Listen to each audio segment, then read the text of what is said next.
Welcome, everybody. I'm your host, Tyler Watson. This is Creators Table Podcast. It is episode 12, and I'm joined here with Ryan Benefield. He is the owner of two businesses, primarily a commercial mural artist, and also has a second business in which he creates custom golf-oriented leather goods and course artwork. How are you doing today, Ryan? I'm doing fantastic. How are you today, Tyler? Not bad at all. So, first, why don't you give us a brief description as to what you do? Yeah, so my name is Ryan. I am a Kennesaw, Georgia-based professional artist. I've got two separate businesses. One of them, my primary income is through commercial mural art. So that is a business where I have it's Ryan Benefield Art, very original. And I go through and focus on commercial murals, which consist of large-scale logo paintings, directional signage, and graphics. So when you think of any bar, restaurant where you see a logo painted on a wall, if you go into a parking deck and you see all the different floor levels and numbers, or if you go into a sports stadium and see some of the larger graphics there, like that's the kind of work I do with that. And my second business is Linksman Goods, and with that, I do handcrafted leather golf-oriented accessories and golf course artwork.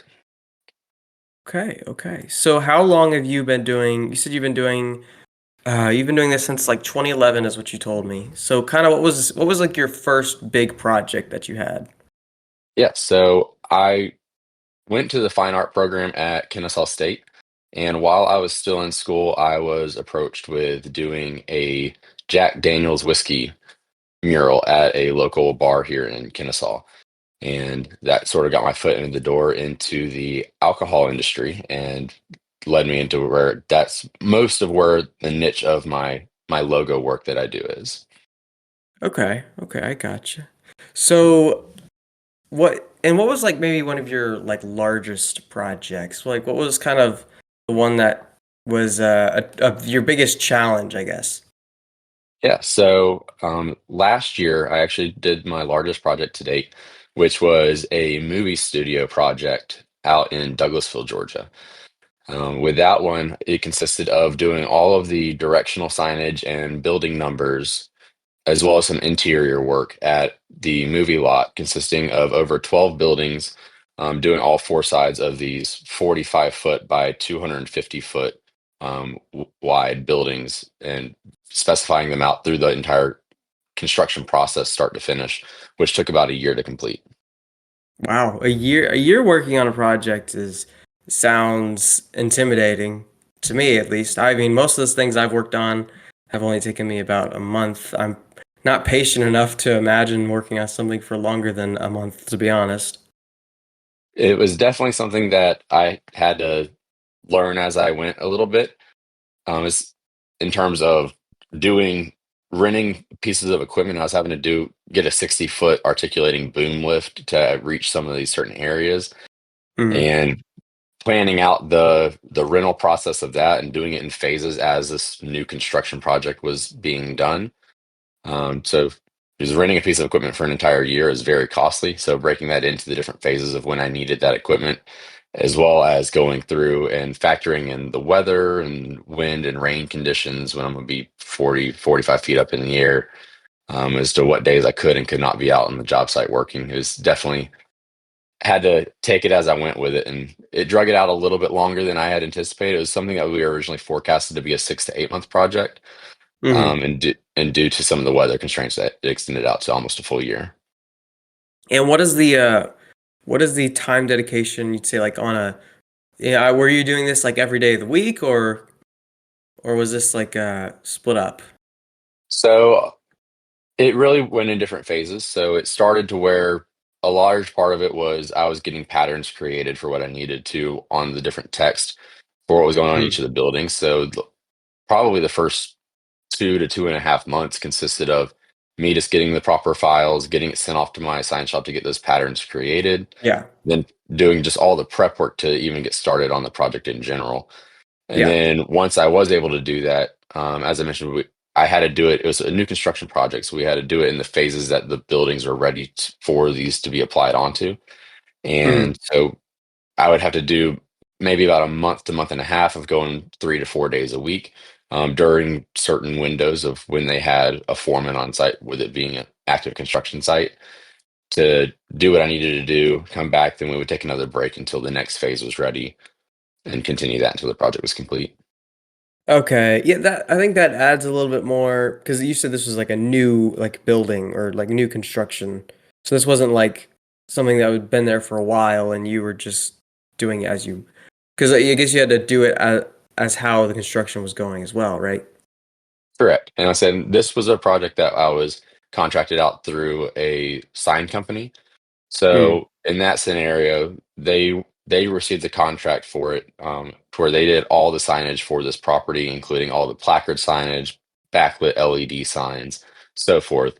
And then my painting portion was just a percentage of their overall project. So a lot of it came into just when they were able ready for their installation purposes as to where I could go out and do the final touches on these buildings. Yeah. Yeah, that makes sense, definitely. So kind of what is like the what does the actual kind of work look like? You said you were making patterns and stuff like that. So are these I'm assuming these are like large patterns and that's why you're having to get them sent off to be made, correct? Yeah, so for reference on this project, the average letters and numbers that I was painting were approximately 8 foot tall by about 4 foot wide. Oh wow. Some of them were a little bit smaller, but those were the larger sizes of what I was doing. So I would go through, get a vector file from the sign company from the original file they drew it the graphics with. I would send that to a sign shop that I work with, and they basically print it out on a sheet of paper to scale, and I go through it with what's called a pounce wheel and create a pounce pattern. So I'll go through along the line of the outline of my number or letter, any text that I'm doing, and perforate that line, and I can put it up onto the wall where I need it to go over that with chalk, and it'll leave a dotted chalk line for basically the outline of what I'm doing. So when I'm at 40 feet in the air on a lift, definitely not eyeballing it Yeah. is preferred. So You're not just looking at an getting iPad just like, oh, I think this. Yeah. exactly. So when I'm doing text or logos or anything like that, like I'm being paid for it to be as accurate as possible, making sure that it's the exact way that it's drawn up to match the aesthetic of that company or that brand. So I'll tend to do these patterns just to make it just one less thing to worry about when I'm up at elevation. Yeah, absolutely. And yeah, do you have and when you're actually painting it, like is this a are you using like a paint sprayer or using like I mean, I'm sure you're not using some tiny wood paintbrushes. Like that'd be insane. So it really just depends on what I'm doing. So for this particular one, the letters themselves were to be basically a negative. It's negative space, so it's going to be the background color of the wall was Hmm. to be the letters themselves. So I would put the pattern up, and I would go around the exterior of these because I was doing them on a diagonal stripe. So the Yeah. stripe itself was about 16 foot in width and going the scale of the entire height of the building. So I would go through and do the stripe black. So I'd go through the outside perimeter and basically block in around the letters and roll Mm. it to where I had enough of a barrier between the stripe and the lettering, and then I would use a spray gun to fill in the rest. Gotcha, gotcha. I mean, I'd imagine you with a paintbrush doing that, and you know, it's like that'd be insane. I was like, that's the part that would scare me. I mean, but even with like a sprayer and like a roller, like if you're still doing design, like that's still not taking like, you know, 10 minutes, you know, it's still taking a long time, I imagine. Yeah, no, I mean, and every project's different. So, I mean, I've used everything from super fine detail brushes to large 8-inch wide brushes to rollers to spray cans, spray guns, Yeah, whatever the surface and project requires. It's definitely led me into a lot of experimental routes along the way. I gotcha. So, what are some like I don't know if you're allowed to share this, but like what are some of the companies you said you've also done some for some like beverage brands and stuff like that. So like what are some of those like businesses you've kind of done murals for, if you can Yeah. share?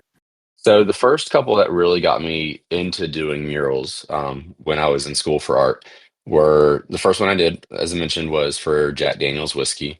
And then Mm. from there, I the one of the reps for that brand or for another brand saw that project that I had done, and they had reached out to me about doing some work for them, and that was with Fireball whiskey. So right out the Yeah. gate, when I was in school, the first commercial projects I had were with two of the biggest whiskey brands in the area Cool. at the time. So I mean, that was like I said, that was back in 2011, 2012.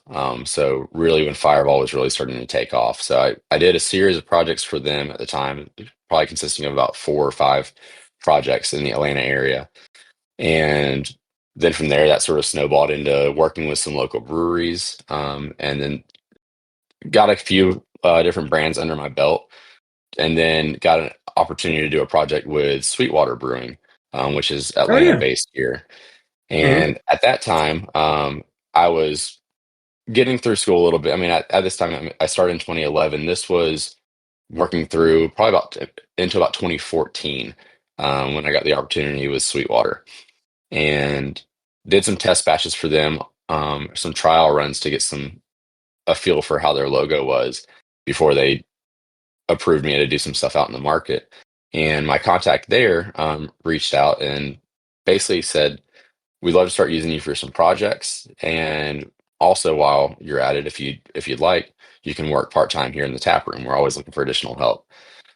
So that was also my foot in the door. So for about an 8.5 year span, I was actually in the beer sales business as well. And that sort of bridged the gap into that career path for me. How to do that? Man, with all these, you have to have like free alcohol or something from some of these companies. You think? I mean, There were definitely some perks.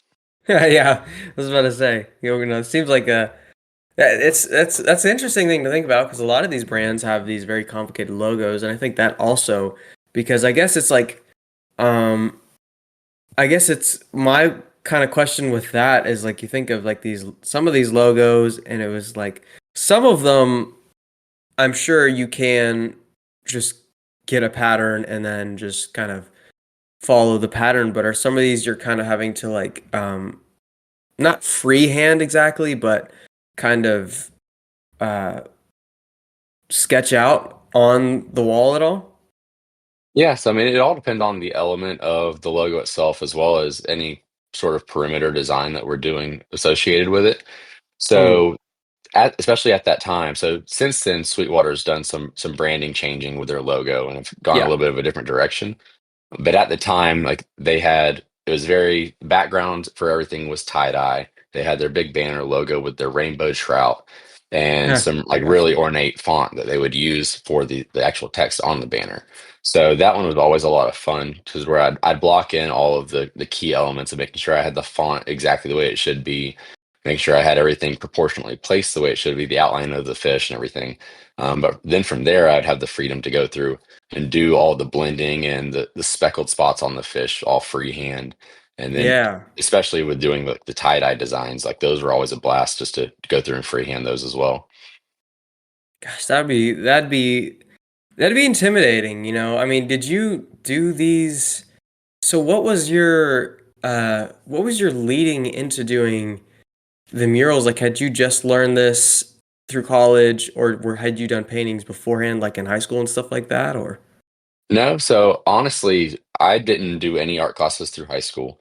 I'd always enjoyed them leading up until that point, but once I got into high school, I was focused more on athletics and doing more like PE focused extracurricular activities when I was doing my additional classes, and yeah, honestly didn't even consider art until I was in college, and I started in college just like business like most people, not really knowing what I wanted to do, and I start realized that I had an efficiency in math as well as I loved drawing during the classes. Like most of the time I would sit there in a math class and just be sketching in a notepad all day, and then I would just sure. teach myself through the textbooks at night during the homework, and realize that like that combination could lead to certain career paths. So I ended up transferring out of the school I was in into another program and went into architecture.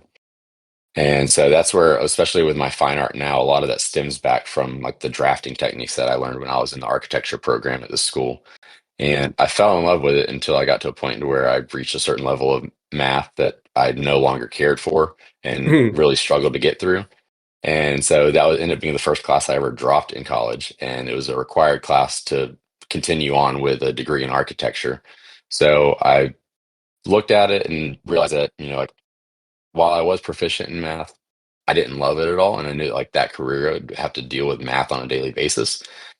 And realized that these art classes that I had to start taking and drafting classes that I took for this program, that I absolutely loved them and enjoyed them.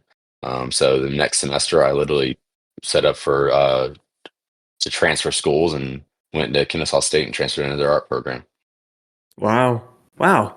That is very interesting because I'll give a I'm not sure how much of the podcast you've listened to this point, but I've had a lot of people I have on here are either I've had a lot of SCAD students, and obviously, SCAD, it's an art school and they're all going, which is interesting for me because I'm not a SCAD student. I'm not even like an art major, and it's funny because you like learn about SCAD and they're such an art focused school. Like everyone there I've met is so art focused. It's crazy. Um, it's really cool, and I think it's just kind of interesting that you went from a background that maybe wasn't very focused on art to where you just ended up being in a math class and like sketching, and then here you are. Yeah, I like think that's it's very crazy. one of those things where it's like to really look at like hindsight and retrospective with it. Like it's you look into these little things here and there, and it's crazy how then those can just snowball into like changing major aspects of your life. Hmm. That's very true. Yeah, that's interesting. I'm sure I know the answer to this question, but I'm sure you're happy with your decision and not going in architecture and Absolutely. sticking. Yeah, yeah. I think that's one thing is I think obviously it's very well known that, when you get a major that's more art oriented, I think there's a lot more put on you, like on the person getting that degree as to how they're going to be able to use that and be successful. Whereas like if you get a degree in maybe some of these other majors like engineering or accounting or something like that, sure there's probably gonna be a guy knocking on your door the next day, but we got a job for you, you know. Um, but I feel like I kind of encourage like other people, people who go to SCAD, like, if you're, and that's what this podcast is about, is that if you're an artistic person and that you have a little bit of creativity in you, then you should full on pursue it, and Yeah, and like yeah. that's a thing that I picked up a lot too. Like when I was in a fine art program at Kennesaw, is that like I definitely specialized more into d- creating paintings and drawings around like realism. So whether it was more of like plein air live landscape paintings or doing live model portrait paintings, I was always good at replicating what I looked at versus the more conceptual of like coming up with creative ideas and coming up with Mhm. real original, like more like character design and things like that. Like that was never my strong suit. So I think that Yeah. that aspect I carried over into what I do now with the murals is that's not necessarily as much of my creative outlet. It's more so most of that is consisting of clients giving me the exact logo at the exact dimension on the exact wall where they want it, and I go through and execute. So it's really like leaning into the sides of my strengths that I've experienced over the past of knowing that like I don't have as much of that fine art creativity that some people do, as opposed to like now where I really have my creative outlet is more in my golf business. Interesting. Yeah, I guess I definitely see that skill because I think that's probably where a lot of your initial motivation to be in architecture probably influences a lot because that's a lot of doing like design and you're doing a lot of math in architecture and stuff like that. And obviously when you go to put your designs on these murals, like you're having to, correct the right spacing and stuff like that and get the right size proportions for every little detail. Like I'm not saying an average artist or maybe somebody who's on the other side of the spectrum where they're better with the more just coming up with an idea that it's kind of kind of being proficient in your skill, I guess. Yeah, I've always noticed that I'm definitely more on the analytical side when it comes to the art. So it's as opposed to being the more free flowing creative. Yeah, absolutely. And if you were you could do animating. I don't know. Mm, That's maybe, I don't know. So I guess my next question for you would be what kind of what has this kind of whole process of making murals like meant to you? Like how is it kind of has it made you feel like better about like like maybe a good question would be like do you love your job? I do, absolutely. I love both of the businesses that I operate. I am at a point currently to where, like I said, I'm at this point I am 34 years old, so still young by all means, but I'm definitely getting Mm, to a point where I'm getting older. So I am looking into, like, as I continue with my career path with it, to basically bring more attention and focus to what I'm doing with the golf and fine art side versus the mural side, just with as much of a physically taxing job as it is of being up on a mm. lift or scaffold for long hours on end. Yeah. But I mean, aside from that, I mean, I absolutely love every aspect of it. Yeah. Yeah, no, that definitely seems like a job that would be uh very physically demanding. You know, it's especially if you're like painting like a which I don't know if you've done this, but painting like a ceiling or something like that. Like I've done a few. I don't do a ton of ceilings, but they've definitely been part of some projects. what is it? Is it the Sistine Chapel where he's on the where he's painted on the ceiling? It's like is it David and God or something like that? I think. Yeah, no, that's that's funny. You can now you can like use that reference. Like I basically did that. Like that was Yeah. basically me. Okay. Interesting. Okay, so why don't you tell us about the the golf oriented business you have? So what kind of started that? Yeah. So I'm sort of a lifelong golfer. So I grew up around the game of golf. My grandfather played at Ohio State with Jack Nicklaus, and then continued to work it as a professional in the industry. My father was the same thing. He was on the side of being a club pro, and so it came down to me. Like I played all sorts of sports growing up, with golf being one of them. Mm, But like when I got into high school, I really started taking more to it and played golf all 4 years of high school and continue on since then. So it's always been something that I've been around. And the last couple of years, I've really gotten into basically doing more of like bespoke, like getting it like nicer bag and getting more like one-off club builds. So I do all my club building myself as well too. So like I'll go through and do the custom shafts, custom grips, do everything like that to make my own like golf setup like my own. mm, And it got to a point where I was starting to order some really unique head covers from some other companies, and I'm out all the time. I typically walk, so I'm carrying my bag. As being in Georgia, we don't really have an off season, so I playing out there 12 months out of the year, and sometimes it's a little bit of rain, sometimes it's in the heat of summer. So the gear that I use takes a beating out on the course.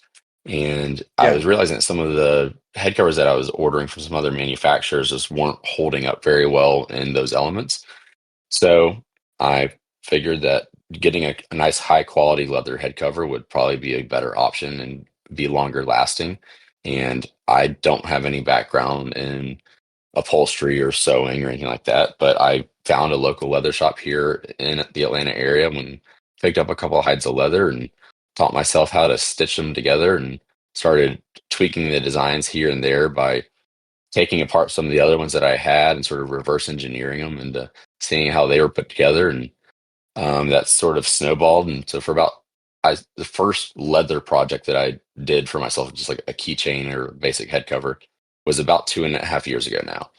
And so it's basically just got to where I started doing things that would look good on my bag, things that I wanted, and started getting a certain aesthetic going to where when I would go and play with some of my buddies, like in the club I'm at, that they'd see it and they started asking me about it, and so I started making some for them, and then that started expanding a little bit more to where I would start posting some stuff on social media, have people reach out about that, and that sort of Mm. snowballed itself into its own little business from there, and to where now I pretty much anything that I think of that I want accessory wise, whether it's a zippered pouch, a shoe bag, anything like that, I've just now started experimenting with different designs and putting them together, and just tweaking here and there and getting better quality leathers. Now I've since gone through, started adding embroidery, laser etching, like brass stamp debossing, all sorts of different techniques to do some more customization and evolved my skills over that time frame. Are you trying to become like a living multi-tool or something? Because leather feels, this all just feels so like not random, but it's very interesting how you've gone and you're like, okay, went to, did athletics in high school and then just randomly was like, I'm gonna start making murals. And now leather, which leather stuff is like very like I always find stuff with like leather is always very like it's very bougie type art right there. It's like going to get like your shoes fixed, you know what I mean? Like at a shoe store, like that those exist still, you know what I mean? It's very like I think that also is probably very appealing for golf because I feel like golf of all the sports is it's a very highbrow uh so people are going to want very nice clubs, very nice um uh you know utilities and stuff like that for their golf tools and stuff like that. So I mean, I'm sure this has probably been a very like interesting thing for you to do. And I mean, is there where do you get your leather from? Do you get it all online or? So there are there's three, basically two companies here locally in the Atlanta area. One of them has two locations. But I'll typically go to those shops if I'm in the area and sort of see what they have at the moment. But for some specific things that I may be looking for, there are a couple of suppliers that I used where I do some online ordering, depending on the leather or the hardware or anything like that specifically that I may need. Yeah. Okay. Okay. Yeah, I think it mostly stems back from the fact that just like being just a type that just like likes to create things with my hands, whether it is through murals or whatever is like that. If it's something that can be created myself, like it's one of those things it's worth trying. And at that point, like if Mm. it's something that I think that I can be proficient in, I may continue on with it. So I mean, I've gone through little stints here and there of doing woodworking. I've done gone through stints of just you name it as to something that can be done as like a craft or a hobby where you're creating things. I've probably attempted it, but like I said these are the things that I've started to reel back as the things that like that I thoroughly enjoy that I want to create for myself, and then that sort of stems out from there I'd say you're a do-it-yourself type of guy, huh? mostly. Yeah, yeah. I got that. I got that. I guess I can kind of relate to that. I remember when I first started making, I don't, a lot of people probably don't know this because I don't really advertise this, but I started making guitars a long time ago, and that was very random for me. I was never very art inclined, I guess. And then I randomly decided, oh, I'm gonna start making rugs. And then I was like, you know what? Why don't we just throw a podcast in the bunch? So maybe it's just a thing, you know. I think some people just maybe that's just a trait. We need a name for this because it's just people who just like to make stuff. There's no reason as to why they just like doing it. You know, I that's really good though that you've been able to be uh, successful with it for sure. You know, the fact that you're able to turn this into a business is, and now that I know you said you're trying to still grow it more. I definitely think you'll be able to do that. You just got to get into these groups of golfers and got to be like, hey, look at this really nice leather I have. You know. Yeah, and that's the big part of it is I mean if you think about a golfer like they're going through, especially someone that takes the game seriously, it's not just like a weekend going and having beers with buddies kind of thing, but like someone that like plays multiple times a week, that they're out there playing 50 to 80 rounds a year minimum. It's like they're going through this to get their clubs, they're going through a full fitting process. They're going through and getting everything, every aspect of like their clubs custom to them. So why not add a handcrafted custom accessory to that fully custom club that you just purchased as well? Yeah, absolutely. Yeah, it's you kind of seem to have also like a problem solving type mindset where you see a problem, or I don't know. I like to say I'm a very good complainer. So like if I see something I don't like, then I'm like, okay, how would I do this differently? And maybe that's kind of how you saw your equipment or your stuff for your golf, and you were just like, you know what, this isn't good. Let's fix this. That's exactly where it came from. Absolutely. Well, is there anybody who inspired you? So whether that be your parents, family member, friend, celebrity, artist, musician, is there anybody in your life you would point to and be like, look to them? Yeah, so I mean, it really, I pull from all different aspects of basically like my growing up and career past. So I think that especially with some of the different people that I've worked for over the years, that I've been really lucky to have some like the some really good managers that I've worked underneath that I've Hmm. seen not only do really well in the field that we're in, but also have a lot of sort of like different business ideas that they've pursued along the way as well. And being in the beer industry for the 8.5 years that I was in too, is if you think about the beer industry as a whole, is the majority of it is small business owners. So they're the brewery owners that started this, or the brewmasters that started their own brewery and built everything up around this dream and passion that they've had. And so I think being around that a lot is like, I mean, I've worked for some larger breweries as well too, but being Yeah. being around the industry and seeing all of these small business owners and working with all of these restaurant owners and everything else that have brought these ideas and creations to life, like I think that's been the biggest thing that's helped me along the way so far, is that like seeing how small business operators work and the mindset that they have to bring an idea to life and to execute it and be able to provide for themselves, that it's given me a lot of inspiration. Small business is no joke, especially when you're dealing with something that's a little bit more of a niche item to sell, whereas it's going to be harder to find people who are directly wanting to buy something. Like if you're selling cookies, like not saying it's incredibly easy to have a cookie business, but I can think of anybody who would want to buy a cookie for $3, right? Like that's super easy, right? That's now if you're selling something that again is very niche, you have to find those people who are wanting to buy a custom made product that is probably going to cost a lot of money, but it's going to be something that they need and they want.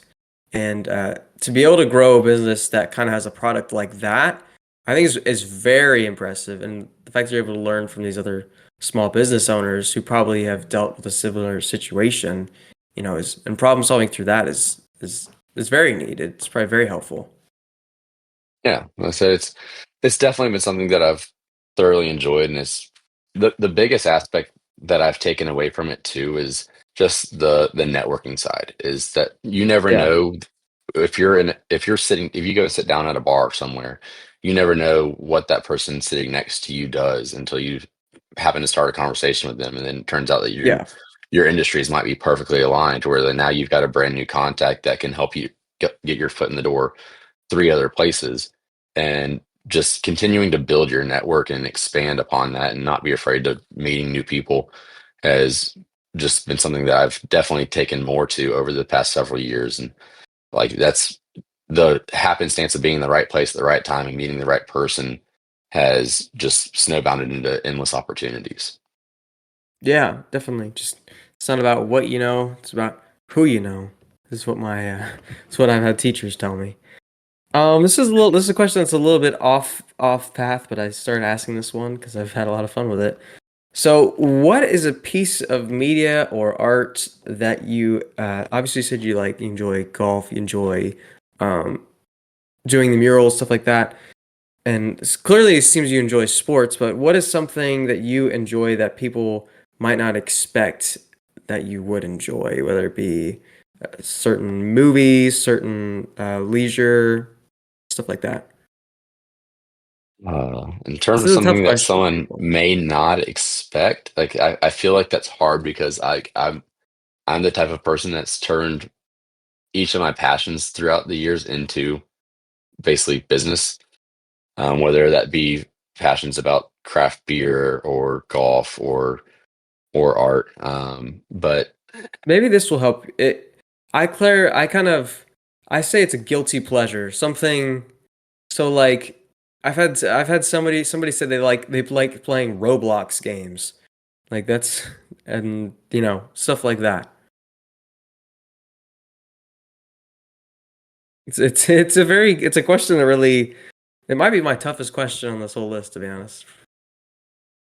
I I think that I don't know as much of a guilty pleasure, but I found myself that I tend to thoroughly enjoy like self learning and growth sort of videos and podcasts a lot more.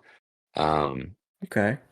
and so I've honestly mostly steered away recently from listening to hardly any music at all, which for a Wow. creative I think is a little bit odd. And to where most of the time now when I'm in the studio, it's either audiobook, podcast, or pulling up YouTube videos on ways to improve certain categories. Um, like most recently, I've been doing some videos on like improved communication skills. So it's like almost like masterclass kind of things of conducting conversations. So I find myself in these little niche categories where it's like a lot of things where like, I'm interested in, I tend to dive really deep into, which I think Mhm. has led into doing all of like the different niche things that I do with the art and the golf and everything else. But I think that that's sort of something that would be unexpected is that like I really, unless I'm working out or doing something along those lines, like that's pretty much the extent of the music that I listen to now. Wow. Okay. I will say that is a something that would shock a lot of people. I think music is just inspiration. It's just other people's art, and that's why people enjoy it. And kind of people, it's a different type of art, is what you're just consuming. Like what you said, audiobooks and podcasts and stuff like that. Um, yeah, it's funny.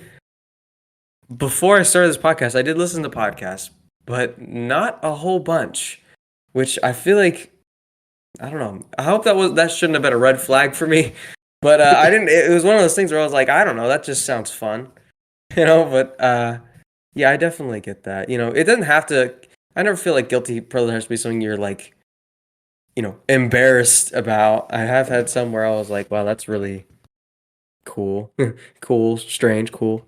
Um, well, what are some difficulties you've ran into, whether it be with the mural business or the golf business? So I'll definitely do those as separate aspects with the difficulty side. But the doing murals inherently just has its own problems to begin with. I mean, the main fact being that a large part of the one murals being done are exterior.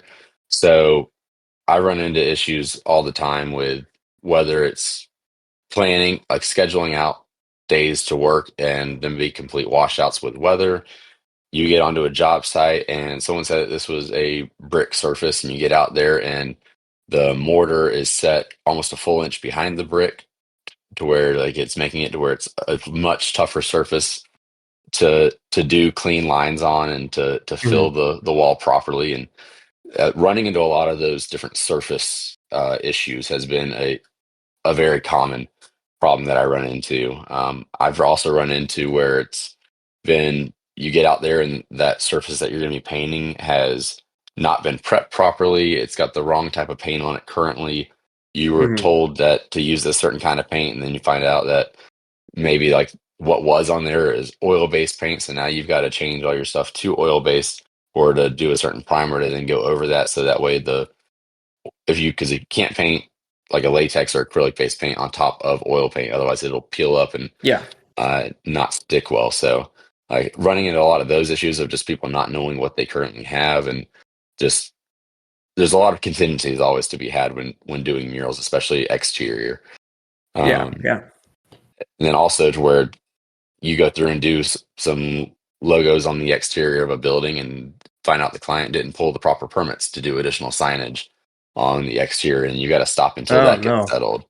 Oh yeah. So a lot of things, both red tape wise and logistically, can I've run into in the past. And like I said, I've now been doing murals going on 14 years now, so I've definitely had my fair share of those incidents.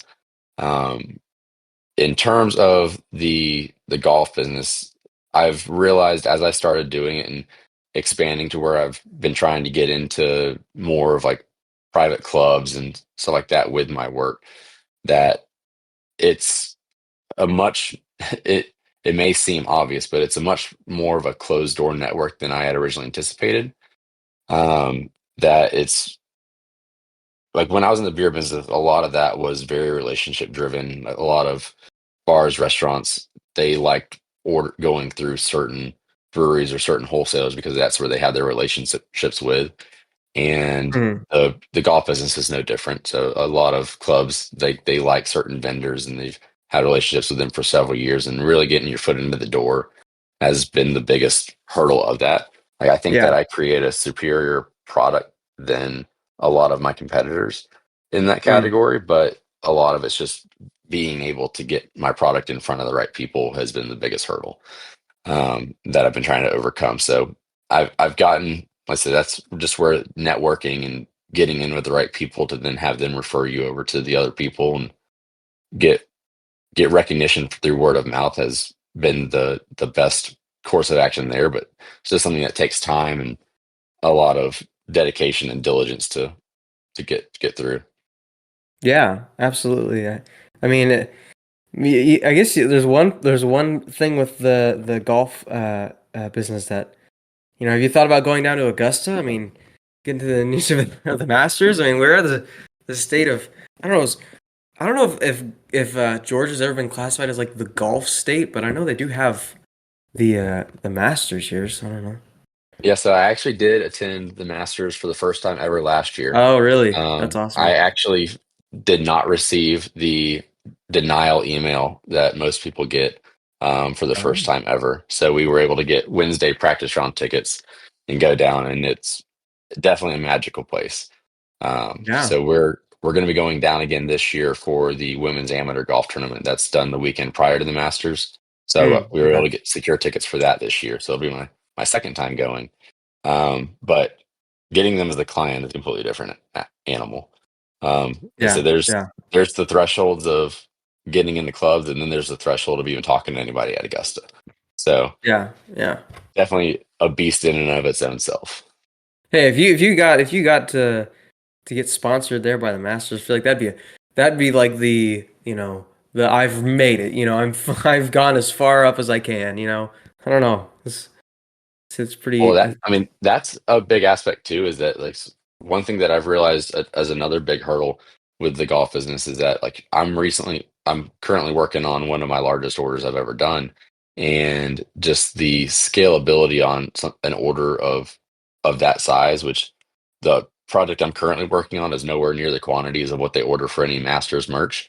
So Mm, even knowing that, it's like there's no way that with my current production capabilities of me handcrafting everything myself that I'd be able to even touch anything like that of a ma yeah. a master's order. So, but long-term goals, that definitely seems like something that very enticing for me. Oh yeah. I mean, how could you turn down the opportunity? You You know. don't. Yeah, you That's the answer don't. to that. Yeah. You Yeah. figure it out. Yeah. You make it happen. Well, I'm down to my final question of if you have a piece of advice you'd like to give anybody in your comparable situation, what would that be?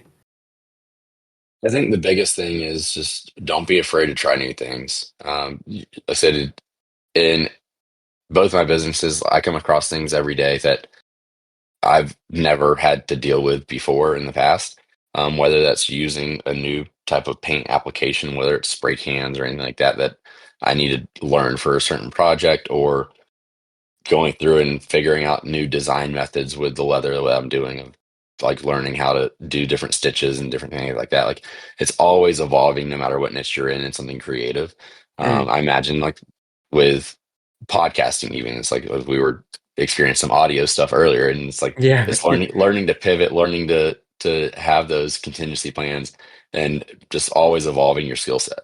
So it's Oh yeah. like I think that's the biggest thing, is that, like, you're always going to run into hurdles, and just don't be afraid of trying new things to overcome them. Yeah. Yeah. Just always, persevere, never give up. It's like Bon Jovi has this one quote. It's if success is falling down 9 times and getting up 10. You know, it's just because I like rock music. I'm sure other people have said the same thing.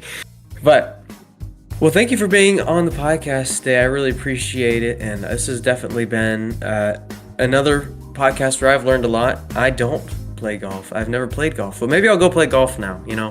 Maybe I'll go give it a try. But thank you for being on again, and thank you to all my listeners. And if you're looking to find any links, those will be in the description of this video. And yeah, you guys have a great day. Thank you very much.